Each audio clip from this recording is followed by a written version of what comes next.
Hello and welcome to Bringing Education Home. I'm Herb. And I'm Christina. And together we bring you experts and ideas to help grow healthy, happy, successful families that are both inside And outside the box. If you like the show, be sure to follow Christina on Facebook. And please leave us a like review on your favorite podcast platform. Today, I have the pleasure of introducing Jamie Buzzell. Jamie is a certified parenting coach who prioritizes the natural bond and connection between parents and their children. Her coaching approach involves the latest in evidence-based practices and research and effective communication strategies rooted in nonviolent communication. It promotes safe and healthy environment for children through the use of love and limits while also empowering parents to feel confident in their parenting choices. Jamie has been a speaker on the Health, Wealth, and Wisdom Summit, as well as the Confident Parent Summit, and is a featured columnist in 2 magazines local to her area. Welcome, Jamie. It is a pleasure to have you here, and I love talking about communication. So thank you for being here today. Hi. Yes. Hello, guys. Thank you so much for having me. I'm excited to chat today. I'm so glad you're here as well. And we had the pleasure of interviewing Jamie on that Health, Wealth, Wisdom Summit. So that's how we connected, and we stayed connected after that. And it's like, this is one of the things that as we're helping our families look at homeschool, look at their education, it's also that communication and parenting that goes along with it. So that's why we like to bring people like Jamie onto the podcast and really just share some more tips and tricks and how to make things go smoothly for parents and families all around the world. Yeah, absolutely. So jump in there with that passion. Start with why is this a priority for you and how it kind of came to be? Because, we always like to have that story of where are these people coming from that are sharing their expertise with us? How long is your podcast again? How much time do we have? So it's so funny how you look back on your life and try and kind of piece together like how we always end up where we end up, I think, where we're meant to be, right? Mm-hmm. And so it does definitely root back to my own childhood experiences for sure. And so when I look back on my own childhood, I definitely can see that there's threads of not feeling heard, not feeling like I had a safe space to express myself. I had a very emotionally volatile mother. My father and my mom were divorced. And so my mom had remarried and I lived primarily with her. I spent summers with my dad. My dad was what I would, diagnose as narcissistic. He, everything was about him. I was the apple of his eye when we were around other people, but then behind closed doors, it was a different story. He was very body shaming. He was very, everything was kind of his way or the highway. And so then when I was with my mother, if I gave any sort of feedback or expressed my own personal opinion or feelings about something, it was always twisted back on me to be my fault somehow. And so it just was a very not emotionally safe environment. And so then fast forward to me having a child. And I think we all think that when you have a kid that you know exactly the kind of parent you're going to be. Like you're the best parent ever when you're not a parent. And so I did not really understand that, that children, and this is going to sound so rough, but I don't know how else to put it, that like children are not dogs, that you don't just train children. And that's truly what I believed before I had my son. And so I remember thinking like, well, I'm going to have the best behaved child ever because I'm just going to train him how to listen to me. And I think back on like the things that I thought, I'm like, oh, bless your heart. Like, you're so cute. Look at you. So of course I have this baby and, babies are wonderful. They're difficult, of course, but they don't talk back and they certainly don't have opinions. So when toddlerhood hit, I was an older mother. And so I had a lot of friends that had already been through these stages with their kids. So I was getting a lot of feedback, my husband and I, and the feedback was like hot sauce in the mouth for back talk. And put them on the stairs if they're not listening. It was very rooted in behavior. And I started to notice for myself that there was not any sort of connection between what is my child learning? So I would sit there and observe that I'm putting him on the stairs. The behavior's not changing. He's crying. I feel terrible and nothing's happening. It's not changing his behavior. He's upset. And then I felt horrible. And so I started to really recognize that, like, what are we doing here? Like, this is a human being. This is not like you send your dog outside when they do something bad. I'm literally doing the same thing to my child. I'm sending my child away when they do something bad. Mhm. And so I started to do, I think, what a lot of parents do. I started to get all the books. I started to listen to all the podcasts. I started to do all the things. I started to follow all the experts. And yeah, I gathered all this information, but it wasn't like moving the needle. I was still reactive. I was still frustrated. I still started to very much notice that I was repeating a lot of the patterns that I hated as a child. And I even started to hear my own experiences of my mother coming out and how I was speaking to my child. And that's when I stopped and I was like, oof, all right, me, self, you have got to figure something different out, because the last thing that I want to do, I have one child. We tried Mhm. for more, it didn't happen. I got one shot at this. And the last thing that I want to do is repeat some of the things that I feel could have been done differently in my own childhood. And this isn't to shame parents. We do the best we can with the tools we have at the time. I truly believe that my mother did the best that she could. I think that she had generational trauma. I think it was passed on to me. And I recognize that I'm going to break that with my son. I just will not pass it on. So I started to seek out coaching for myself. I didn't even know parent coaching was a thing, but I, just through social media had seen it. And through getting my own coaching, it completely shifted, like, on a core level, what I understood about our brains, what I understood about children, what I understood about development, what I understood about communication. My husband was so resistant to it, it would cause fights, frankly. I'll just be very like straightforward. Yeah. And when he saw how much it shifted how my son was reacting to how I was communicating with him, Mhm. he actually got coached. And I have chills talking about this because I go back to those moments and I'm like, we are so different now. And I don't even know who that person is anymore. I can't even identify with the me before all this happened. Um, and so, yeah, it just shifted everything. So I was like, well, I have to get certified in this. I have to start doing this. I have to start sharing this with everybody else.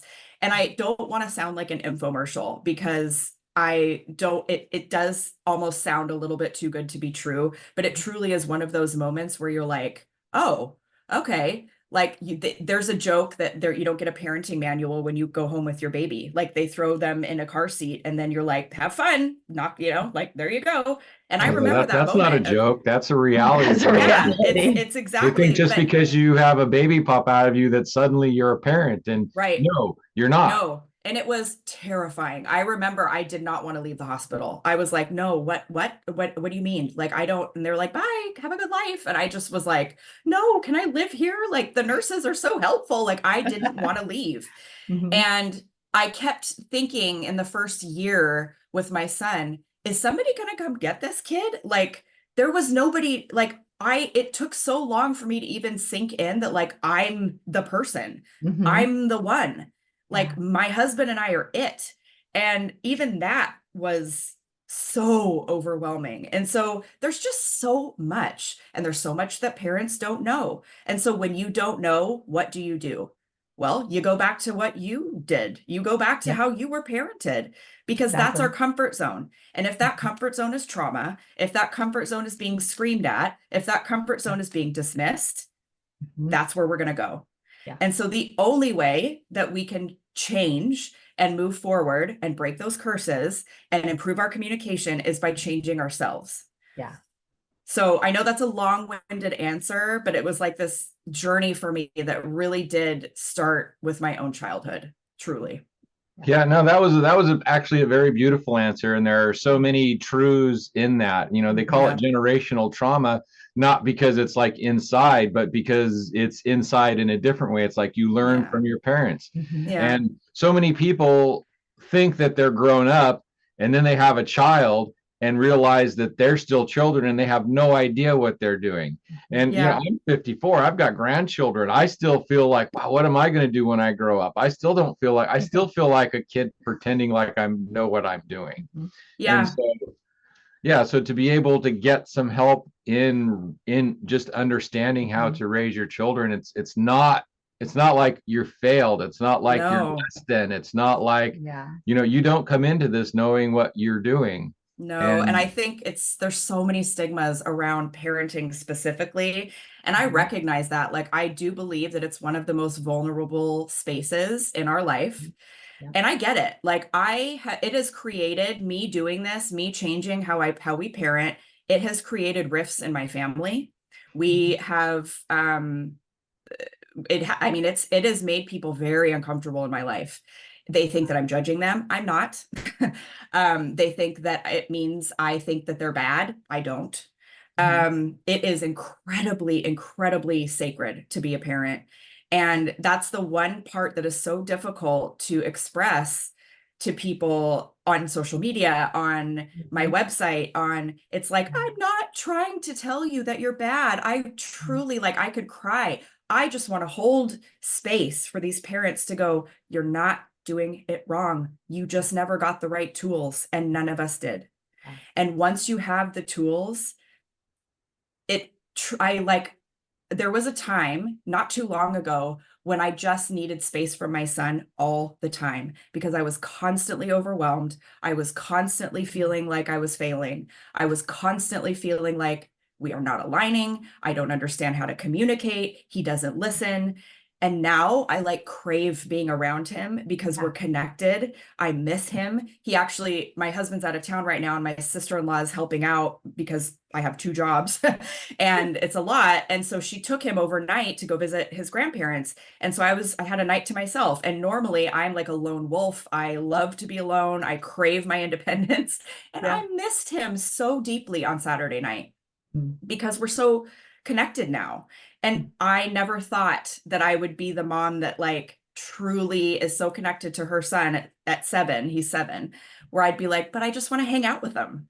And it's truly because of this. It's because I've changed how I parent. We are connected parents. We do not just observe behavior as behavior and correct behavior. We understand that it is something that is communicating a need or a feeling.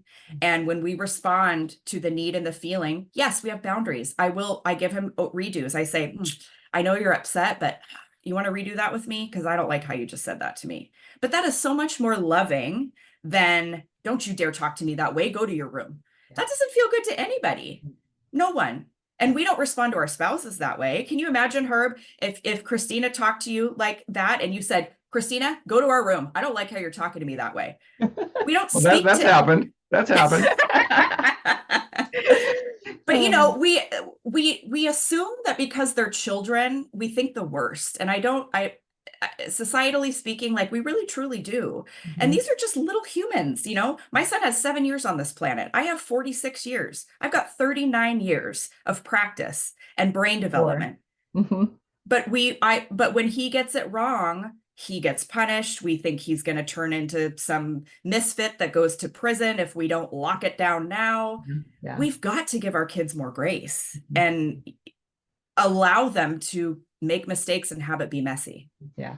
Oh my gosh. You had just brought up 3 things that are like popping in my brain. It's like, I gotta say something. Yeah. First of all, thank you so much for, giving your parents grace and the people who tried to help you earlier grace. Like you said, they knew what they knew. They didn't necessarily know anything different, right? Yeah. And that is something we have to keep saying is that people who have tried to help us in the past, people who have parented us, who have helped us, they know what they know. They aren't doing it intentionally, maliciously, usually, right? So thank you for giving them that grace. And I hope other parents and people who are raising their children now think the same way of their parents and the people who influence them. Give them grace for what they knew, right? Number 2 was, oh my gosh, and I'm losing them now. But number 2 was like the communication. So like our homeschool families, they're like, I'm not sure how I'm going to stand being around my children 24/7. I'm not sure if I can handle so much interaction with them. And you just talk to that when the communication is better, when the mindset is different, it's so much easier and so much different than what people really expect, right? Yeah. Yep. And then number 3 was thank you for, talking about that stigma of our kids are just doing it to make us mad, or our kids are just, the worst case scenario. One thing I hate having parents say all the time is like, oh, it's their terrible twos. Of course they're going to be horrible. Well, what if the expectation was No. different? What if it was Yeah. like, no, they're just learning things right now. And the same way with teenagers, Oh, is they're yeah. terrible teens, they're gonna, fuss and fight and pull back and things like this. Like, why does it have to be the horrible teens? Why can't we Mhm. have that communication? Yeah. So thank you for those three things. And I want to jump back to number 2 is, can you give us a tip for those parents who are saying, oh, I'm not sure if I can handle 24/7 my kids as a homeschooler? What's maybe 1 or 2 things that they could do to increase that communication and help them love being around their kids? The first thing that would come up for me is boundaries. Parents are human, right? We are human. And I think that we are expected to be superhuman. And especially in America, we are expected to raise our children in a silo. Like, we are very individualistic in this country. And so we just raise our little nuclear families and nobody really asks for help. And pretty much in every other country, everybody's raising within a community. We have, extended families. We've got, mom and dad living in the same house, cousins coming over, everybody's helping, everybody's taking the children. It's very fluid. It's beautiful. But here, you just white knuckle it. And so the first thing that I would say is that, if, especially in a homeschooling situation, and I give mad props to anybody who's homeschooling, it is intense. I would imagine. I don't do that personally. I would imagine that it's intense. And I think that it's an amazing thing to be doing with your children, but have some boundaries. It is absolutely okay to model boundaries with your kids. They need to be able to see what it looks like to have some self-care on board. So be able to say, oh gosh, I am getting really overwhelmed. I'm feeling really like I need a minute. So I'm going to take myself away for a few minutes. And it depends on the age. So of course, like, if we're talking about like the toddler age, that's going to be a very different look of a boundary than if we're talking about early elementary, if we're talking about middle school, if we're talking about teenagers. So of course, this is very nuanced. What's important about boundaries, though, is that a boundary, and people don't understand, I think, boundaries. And so this is very important. A boundary is a threshold that you will tolerate for yourself. You're not expecting anybody to do anything for you. And this is the part that people, I think, miss in any sort of situation where communication with another human being is happening. When we say to someone else, stop yelling, what you're actually telling that person is, you are making me uncomfortable. I need you to change what you are doing in order to make me more comfortable with what is happening in front of me. Okay. So we are trying to control another human being. So instead of saying, stop yelling, if we want to use a boundary, which is not control, we are taking the onus on ourselves to own our own feelings, which is the only person in the room that we can control at that point. We then say, you know what? I don't like the tone of voice that you're using. It's making me feel uncomfortable and I'm getting dysregulated. I'm going to start getting angry. I'm going to take myself out of this situation because I won't let you talk to me that way. Let's take a minute. Let's calm down. I'll come back in a few minutes and we'll see if we can maybe talk when we're calm. Do you hear how much more regulating that is? How much calmer that is? The other person is automatically going to go, you know what? You're right. But if you were to tell me stop yelling, I'm automatically I even get anxious saying that to you. As I say that, my shoulders go up. My heart rate goes up. I get more anxious because you are instinctively being controlled. Yeah. So boundaries are beautiful because you are taking absolute ownership of yourself, but they're very difficult. So the more that we can model them when children are young, then as soon as they get to an age where they're on their own, boundaries are just part of who they are. They get to go out into the world and spread those beautiful boundaries all over the universe. And then what do? They have kids and they just keep doing it. And this is where I truly believe that this kind of coaching, this kind of raising our kids in this empowered way is what will change the world. I know that sounds so crazy and it is a big hill to climb, but I truly, it is a hill I will die on every single day because all it takes is one generation of children to have boundaries, to be able to speak their minds, say how they feel, and own their own stuff. And it just trickles out. So I have something called PDA, persistent demand avoidance. Yes, I know all about that. Yep. Now, a few words about vibrant family education. How many entrepreneurs and business owners start out on this journey to make a better life for their family, only to find that it took so much more time and effort than they were expecting that they had even less time for their family? I know I did. At Vibrant Family Education, we want to help you reach your family goals while you're still building towards your business goals. We do this by bringing you the third leg of the stool to keep your family upright, family education development. By bringing your children's education home, you will be able to model your work ethic and family values as you overcome obstacles and challenges to build your business. Instead of learning facts to pass tests, your children can be watching and seeing the dedication it takes to build your business and the legacy you want to create for their future. They will be able to witness the struggles and joys, the wins and the losses, and learn from you how to persevere and grow in life.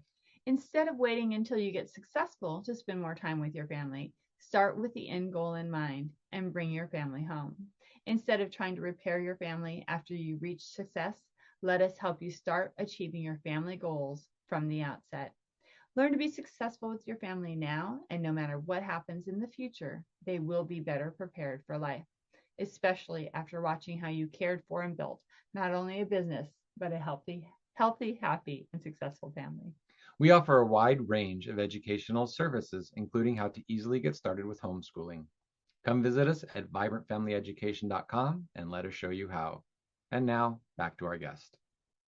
Yes, and I'm just recently finding out about that. So one of the things you said is, I can't let you talk to me that way. When I heard that, it's like, what do you mean you can't let me? So even in that, there's a different phrasing. It's like, I can't accept you talking to me that way. Mm-hmm. So that was something. So as soon as you said, oh, I can't let you talk to me that way, that's the same as stop yelling at me to me. And that it's like, I felt that difference, that shift. Yes. So it's like, no, I can't accept you talking to me that way. Mm-hmm. So I need to step away.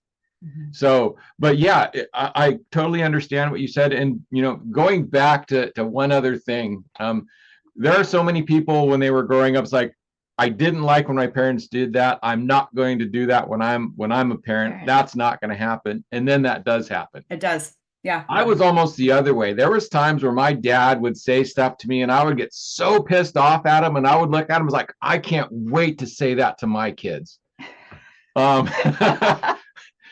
Because it wasn't bad. It wasn't like stop. It was just these weird sayings. It was like, you look with your eyes, not with your hands. Because, be going through a store and picking up stuff and looking at, you know what? Kids do look with their hands. They do. But at that time, it was like, man, I can't wait to say this to my kids. This is so irritating.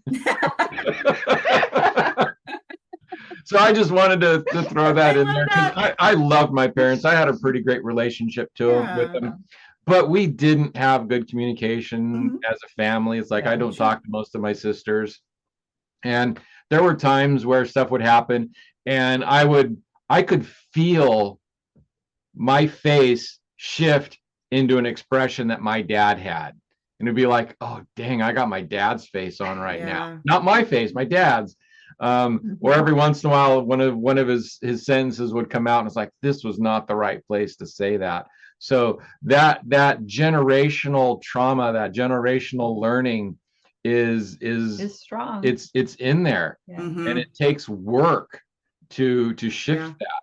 Yeah. And it's simple, but it's not necessarily easy, because the shifts are real minor shifts. It's real small things at first, but those little shifts in direction, just 1 or 2 degrees, it's not a big thing.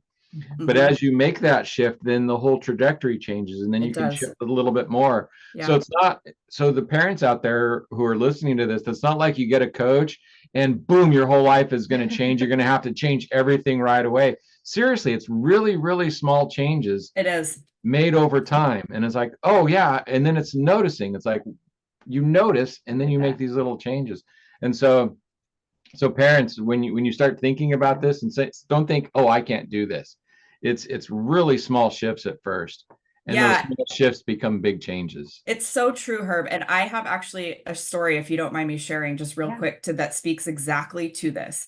So I was coaching a mom who has 2 teenage boys, and the older one was 18, and they were so disconnected. And that's why she came to me. So she came to me for her older son. He was getting ready actually to join the military, and she was worried that once he enlisted, that was it. She'd probably never see him again. They had been fighting and contentious since he was around 12. He was ADHD. He had, I think, he also had some learning challenges in school. They butted heads. They were very similar personality wise. And so they would just push each other's buttons, adding in that they completely were opposites politically. And so then they would just explode in these huge fights. So when he's home, he's a gamer. So he'd lock himself in his room, door shut, only come out to eat food. That was it. So when she came to me, as a lot of parents do, she was expecting me to give her a prescription for how to change his behavior. Yep. And she learned very quickly, this is not about changing his behavior. So the first couple of times that we met, it was very much getting into her past. Like, well, what was it like if you were just quote unquote disrespectful to your parents as a teen? And, what was it like in your house? And, talking through some of that kind of stuff. Because childhood origin matters a lot more than we give it credit for. Yep. Here's the only thing that I told her to do with her son. And this is this story gets me every time. I said, okay, so he only comes out to eat and he's in his room 24/7 with the door shut. I said, every single day, I want you to go to that door, knock on it. And if he lets you in, if he doesn't let you in the first day, that's fine. Come back the next day, knock on the door. Keep trying. When he finally lets you in, just go sit on his bed. Don't say anything. Don't do anything. He's going to be weirded out. He'll probably be annoyed. He's going to give you the body language. He's going to be irritated. He'll be oppositional. It's all the things. He's going to give you every single signal to get the hell out of his room. Don't leave. Sit there for 2 minutes. That's it. I want you 120 seconds. And if he says, what are you doing in here? What do you want? Don't ask him to do anything. Don't do anything transactional. Just sit there. And if he says, why are you here? Just say, I love you and I miss you. I just really wanted to sit here for a second. Is that okay? And if he kicks you out, listen to him. It is his room. It is his space. I know it's your home, but teens need a space. Honor his space. Yeah. So she started to do it. So the first week or two, she's like, he thinks I'm crazy. And I was like, well, this is new, right? You've left him alone. He barely comes out of his room. Of course he thinks you're crazy. Yeah. So then I did tell her, if you feel comfortable, tell him you're getting coached. Tell him that you're committed to trying to work on this relationship from your side of it. And, let's be transparent with him. He's 18. He can handle that. Yeah. By week, I want to say, so my program that I coach with parents is 12 weeks. I was in my car one day and it was around week 6. So we'd been checking in and we're still working. Like I'm getting a check-in every once in a while, like, well, how's it going with him? Whatever. And she's like, oh, well, actually the other night he came down for dinner and ate dinner at the table and he was out for about a half hour and then went back up to his room. Yeah. And then one day his door was open. And then one day he came down and after dinner and all she had been doing was sitting in that room. But then that 2 minutes at some point turned into 5. And then one time he shared something with her. And then, all it took was 2 minutes. Yeah. So to your point, Herb, that was the only thing I told her to do with her son. And by the end of the 12 weeks, he invited her. He's, I won't give away like what the thing is, because I really want to protect, just the coaching client relationship, but he has this very specific outside of the home hobby. He has never included her in it. It was always a dad-son thing. And one day she comes into the kitchen and they're talking about it. And she's like, what are you guys talking about? And he says what they're talking about. And he goes, do you want to go? And this is when she called me and she's in tears. And so of course I hear tears and I'm like, oh my God, what's happened? Oh God, what's going, I'm like, oh no. And she's like, he invited me. He invited me. And so of course I burst into tears because I cry about everything. And she's like, Jamie, he has never, ever invited me to do anything with him. I think the last time we did anything together was probably when I took him to a soccer game when he was like 13. So it really opened up because she saw him as a person. Yeah. instead of just transactions of, did you clean your room? Did you do this? Did you do that? Because she couldn't remember the last time she even knew anything about him. Uh-huh. So it is relationship that will move the needle with your children at any age.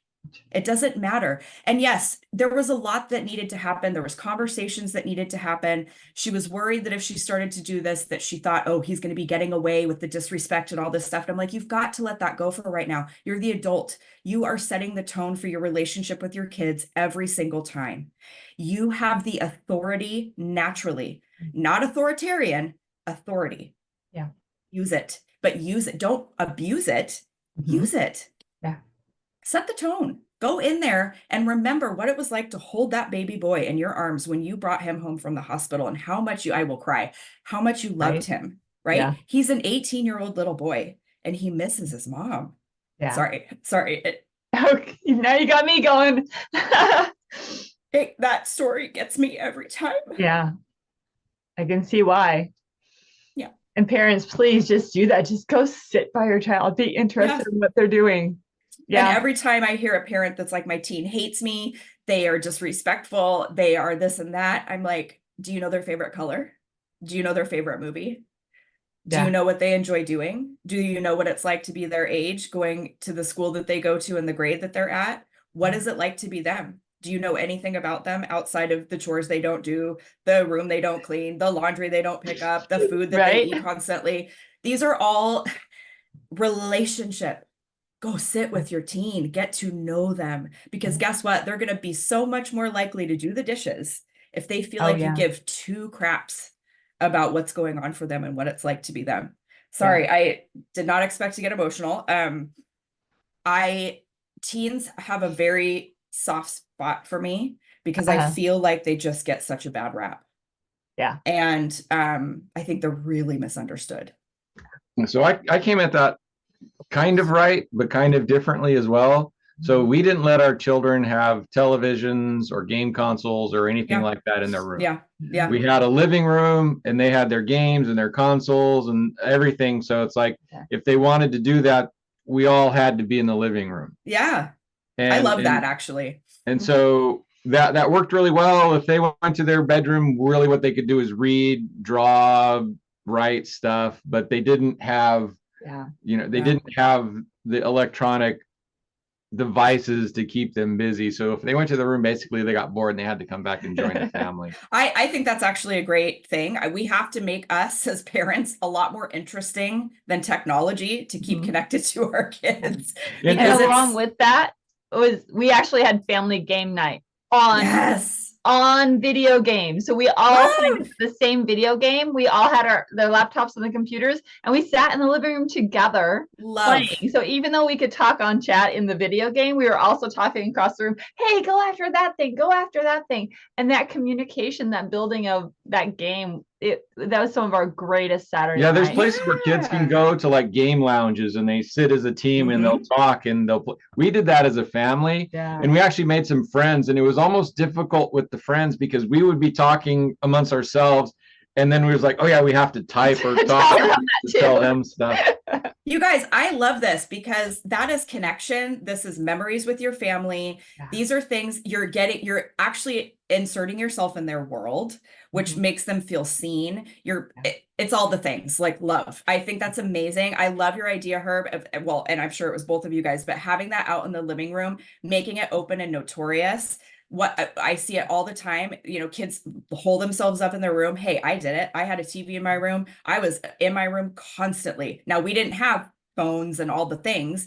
Right. But kids are vulnerable, and I love that you were doing that because it does force them to be more social. We have to stay connected and keep knowing our children, know their friends, know what their values are. And especially around the age of 13, they start seeking out mentors. They're not leaning into their parents as much anymore, right? They are looking at peers and mentors. Yeah. We better know who those people are because they have the biggest influence between the ages of 13 and 21. Absolutely. So if we don't know who they are. And the other thing was a safety thing, because especially if you go into the cyber stuff anymore. Oh my gosh, I know. It's so scary. So you need to have eyes on what they're doing. Yes. And it's not that, again, it's that message, that communication message of, I'm not watching you per se. I'm Yes. trying to keep you safe.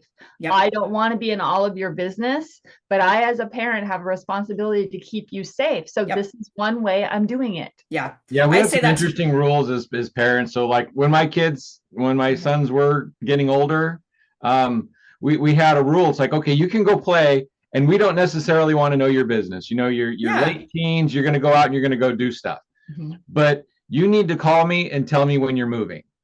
If you say you're going to be over at this guy's house, if you all as a group decide, okay, now we're going to go over here, you need to call me and let me know that you're going over there. Okay. And it's like, it's not that I care that you're going over there. It's that if you don't make it there, I want to know where to look for your body. 100%. Okay. So, and I made that very clear. It's like, I'm not trying to keep tabs on you. I just want to know where to look for you if Yeah. something goes wrong. Yeah. You're And I giving made them that very clear. autonomy. Yeah. You're giving them autonomy, which is what they crave so much, Mhm. but you're not over parenting. Yeah, And but that's we still did something wrong because my kids are in their 30s and one of them hasn't talked to me in over 10 years. oh really? So yeah, there was a girl involved in grandchildren and in differences In that parenting, in different parenting things. and we were a conservative family and he hooked up with a woke young lady and Yeah. there was other things involved. Sure. And all of our friends looked at our relationships like, well, what happened? And it was like, we don't know. So Yeah. it's there's still, even with the best of parents, things can go wrong. Yes. Even if Yes. you have a great relationship, things can still touch off and Yes. blow up. And it goes back to Oh. communication. And it all goes back Yeah. to communication, because when it all blowed up and we tried to communicate, there just wasn't a background there that we didn't Yeah. we missed something. So Oh. so I'm sorry. I'm so sorry. That's that's part of hard. why we're doing Do this. this. That is why we do this Yeah. and why we bring so many communication people on Mhm. is because it hurt. I mean, Of when it first course. happened, I would be like walking through my house and then all of a sudden I would find myself on the floor crying, and it's like, what's happening? Is like, oh, that thought took me out. And I don't want that for anybody. Yeah. That's rough. Yeah. Yeah. I'm actually estranged from my own mother. I have tried a couple of times to bring her back into the fold because of my grandson, and it just doesn't ever seem to, there's no interest to hear my experience, and there's a very much a lack of, she's more upset that I am telling her that I have been hurt by certain things than she is that I'm hurt, if that makes sense. Yep. So she's It more does. caught up in me telling her that I'm hurt and her defending her intention than her just being able to sit with the fact that she could have hurt me. And I just want to be seen and acknowledged, Mhm. and then we could move forward. But just like in my childhood experience, it's twisted back on me, and I continuously am gaslit, and I cannot anymore. I've had to set boundaries around it because it's incredibly emotionally exhausting for me to be around. And I hate that. And it's very much a wound that does not ever seem to want to heal. No, it doesn't. It's been never 12 ending years. grief. Yeah, Yeah, it it's is a been never 12 ending years grief. and I get Yeah. angry now. So I've gone from missing him to just being completely angry with him at all the time. Yeah. And it's not we're not the ones cutting him out. It's like we can't reach him anymore. We can't talk to him. Yeah. And so there's no way that we can get to him. And so it's like we're waiting for him to come back, and there's just nothing there. And it's like, yeah. Yeah. so yeah. I do feel for you. And, I'm in this situation, obviously I'm the child, and in this situation, you're the parent. And so, yeah, it can be so difficult. And, I totally get it. I do understand that, like, we all, and I do believe, like, I don't actually even resent her. I truly don't. But I also, because it's so emotionally explosive, because it escalates to a place where I just will not put my child in the same situations that I went through, the yelling and the screaming and the shaming and the emotional volatility that he has now been subjected to, which is why we are now back in no contact, because he did see it, unfortunately, with the last visit. And there's just a complete lack of like awareness. It's just like, she doesn't even acknowledge it. And it is very much why I'm so driven to your point, why you guys do this. It's like, I don't want anybody to feel like I have felt, and I don't want, if I can help parents become a little bit more self-aware, not to in a way of shame, but just to go, okay, I have to be able to hold two truths, that I'm doing the best that I can, and sometimes the best that I can also still be hurtful. Mhm. Okay, that doesn't mean I don't have to swallow whole that I'm awful. I don't have to swallow whole that I'm a horrible human being, that I've completely failed. Because look, I am a functioning member of society. She obviously did a lot right. Yeah. So it's not to say that she was a horrible human being. However, she's not able to hold two truths. And so for me, now understanding what boundaries are, there has to be some boundaries in place.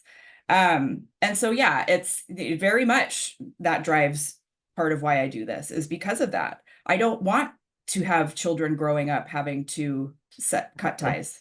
Yep, exactly. And Waiting until they're in their 30s to understand what boundaries are, and then trying to set them and watching how drastically they can hurt and change. Yes. So if you can get your boundaries set up early Yeah. and grow up with them, then it's not a problem to be able to assert them. But trying to learn them later and figure out and implement them, a little bit different. it's a lot different. It's so I didn't learn boundaries. It's messy. Yeah, I didn't learn boundaries until later, and it's still messy. It still hurts. Yeah. It's still things. Yeah. Because I let things get way out of hand, and then when I put the boundaries, people weren't able to shift. And if I'd had them from the start and grown with them, then they would have understood me, and things wouldn't have had to change. Because change is one of those things that's not easy. It's like, well, we've always done it this way, and it's like, yeah, but it's always not been okay with me. And it just took me years to be able to say that. Yeah. And now that I'm in that place, it's like, that's not okay with me, but we've always done that, but that's not okay with me. That's a hard thing. So the earlier you can start to get this communication with your children, the earlier you can to get these tools under your belt, even as an adult, to learn how to set boundaries, and then to teach your children that is so much. I totally understand that can totally change the world. Yeah, absolutely. And I remember going to therapy in my mid-30s, and my therapist telling me, once you start setting boundaries and once you start understanding what you will and will not tolerate, because I was just the epitome of a people pleaser. I mean, and I didn't realize how much that is manipulative, right? Like I didn't realize that I was actually manipulating everybody around me by trying to make them happy, because I wasn't even aware. I just wasn't aware. And so I was just, constantly catering to everybody else and totally, denying myself my own needs. And when I started to really recognize that, she was like, you'll really trigger people, and you'll probably lose friends, and you're probably going to have some really, really difficult situations come up with people that you did not ever expect. And I totally blew it off. I was like, that's not gonna happen. I'm a people pleaser. I can smooth things over. Yeah, come on. It's just like with parenting. It's like, I'll have the perfect kid. Come on. I've got, I'm Superwoman. Apparently no, I'll never have, and even now, I'm 46, and I know who I am. I have my boundaries. I don't have a problem speaking up about them. And man, I have rubbed people the wrong way in my life that have been in my life for decades. Wow. And it has caused problems. Yeah. They don't like the new me. They just don't. Yeah. They like the people pleaser that didn't really know, and kind of, I don't know, and tiptoe around. And now I'm like, this is this is that, this is how I feel. And they're like, I don't like this new you. Yeah. My best friend of 30 years, when I started setting boundaries, we weren't able to talk to each other for 5 or 6 years. Yeah. And we're rebuilding now. It's been 2 or 3 years. We don't spend nearly as much time as we did together. But there is that history and that respect, and the boundaries are there now, but it's a little different. But I lost a lot of friends. There's people in my family that won't talk to me anymore. So again, if you understand 100%. This earlier, but the people that come into my life now, they understand my boundaries, and I have some really good friends now. I've created family outside of family Yes. that Well, and it also those created this. relationships are so much stronger, and because it's like they know who I am, because I'm not changing to fit a dynamic. So Exactly. Yes, exactly. And so the intimacy, the relationship is deeper. It's who you truly are at your core. And I think that's my other tip is like going back. I mean, like we've like gone this other way. We've cried, we've laughed, like all these things. But we did have two tips for your homeschool parents. My other tip, so the first one is boundaries, and I think we've definitely covered that one. My other tip would be, we are not who we are. Our personhood is not who we are when we are our worst self. So we need to be able to separate our behavior from our personhood.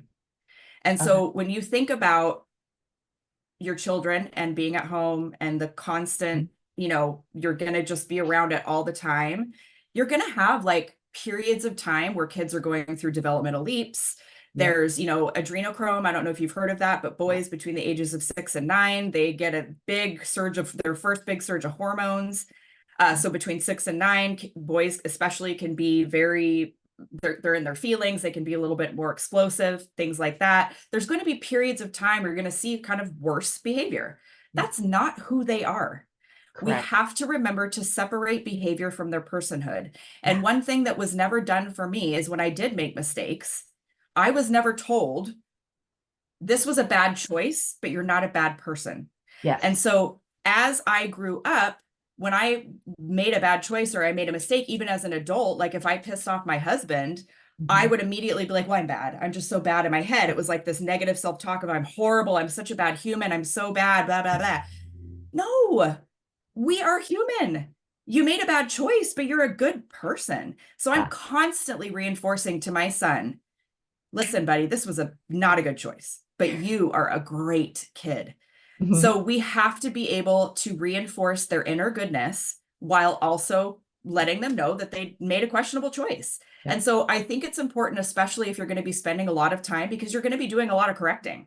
And also maybe my third like bonus tip would be like, pick your battles. Maybe don't correct every little thing, because if you start feeling nitpicked, then kids, their behavior will escalate because they just sort of feel like, who cares? I might as well just blow up everything. Yep.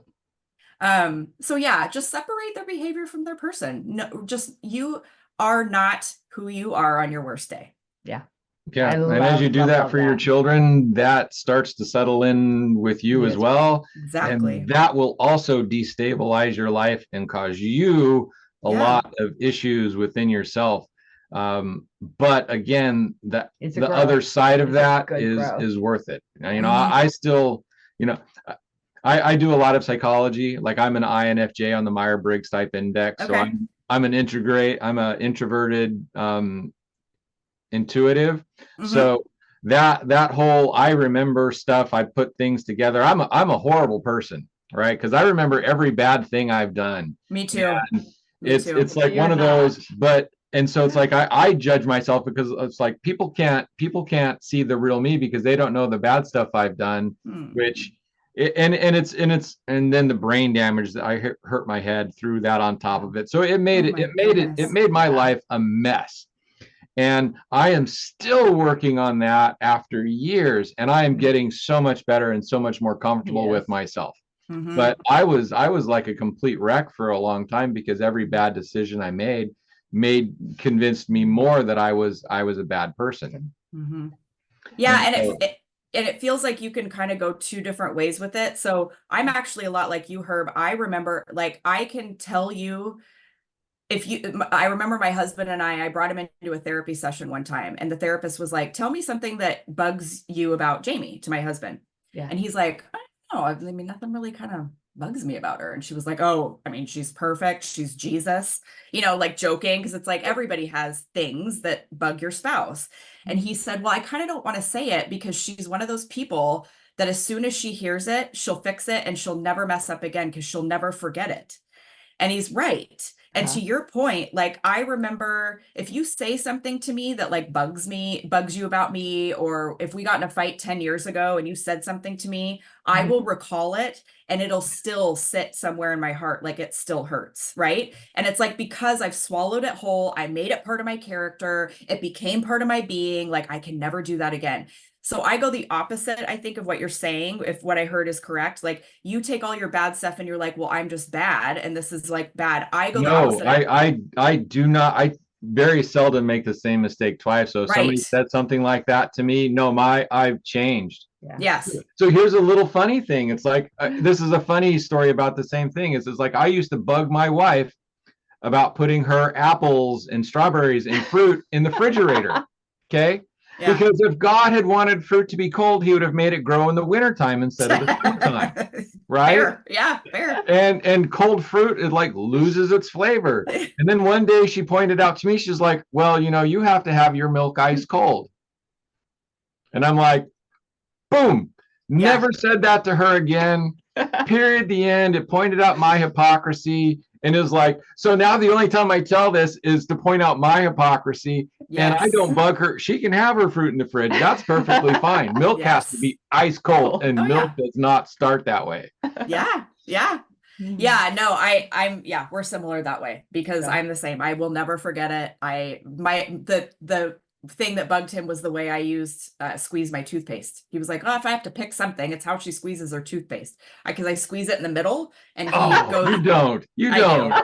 Oh, that's terrible. I know. That's I'm a horrible human being. 2 tubes of toothpaste in the bathroom. Yes. So she was like, okay, well, that's a good start. And I do. I'm a horrible human being. I just squeeze it from the bottom. I know. So what did we do? We got 2 separate tubes of toothpaste because I'm not going to change. And now we have 2 separate tubes of toothpaste so he can do it the way he wants to and I do it the way I want to. Awesome. Oh my gosh. Jamie, we could keep going and going. You have been absolutely amazing. I love what you've been sharing with our parents and our audience. And thank you so much for all these wonderful insights. I think this conversation has led to a place where hopefully there's some gold nuggets that they are taking and implementing immediately. Yes. But we want to make sure that they know how to get a hold of you. Where can they find you? What's the best thing to do? And I think you also gave a gift in the show notes for our parents. So if you want to talk about that real quick. Yeah, so I did give everybody access to a copy of my free ebook, and it just kind of introduces the type of coaching that I do. It's called the Transformational Parenting Program. So it's the first couple chapters that kind of just introduces what we cover in the program. And you can find me on Instagram at the Reparent Coach, and it's spelled repair as in repairing a car. And it's kind of a play on words because part of being a parent is that you do a lot of repairing with your kids. Ideally. Yep. And you're also reparenting yourself when you are raising children, right? We're also probably going back and doing some reparenting, doing some things that maybe we didn't get as children. So it's at the Reparent Coach for both Facebook and Instagram. And then my website is the same. It's www.thereparentcoach.com.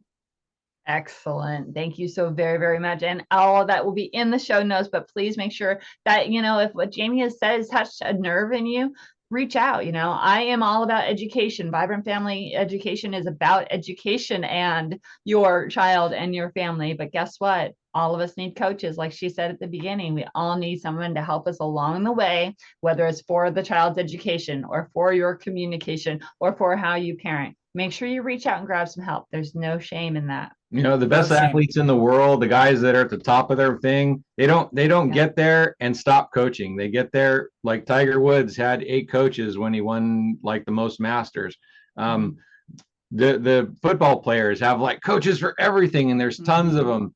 And so it's nutrition coaches, parenting coaches, education coaches. It's like the more you get help, the more you do, the more things get better. So. Yeah, I totally agree. We got to normalize this for parenting, just like in any other area. I totally agree. Yeah, most entrepreneurs have so many coaches as well. They get into self-development and they have coaches for this and they coaches for that, marketing and business. And so, why do you think raising a family and having children and going to school is any different. I mean, that's the most important thing you're going to do for the rest Exactly. of your life. It's arguably the most important thing that you're doing, and The yet most having a important thing. coach is like the craziest thing ever. Yeah, I know. People are blown away when I say I do that. They're like, "You tell people how to raise their kids?" I'm like, no. No, we No, help no, them no. find the way. We help them No, and figure no, I out. just help you become the parent that you want to be, whatever that looks like. That's Exactly. not up to me. It's up to you. All right, audience, we have gone on for a while, but this has been amazing and wonderful. Thank you again, Jamie, for being here and bringing education home. Parents, don't forget that you are your child's first best teacher. Be the best role model. Get the help that you need so you can help them be the best they can be for their future. Until next time, bye for now. Bye-bye. Hello and welcome to Bringing Education Home. I'm Herb. And I'm Christina, and together we bring you experts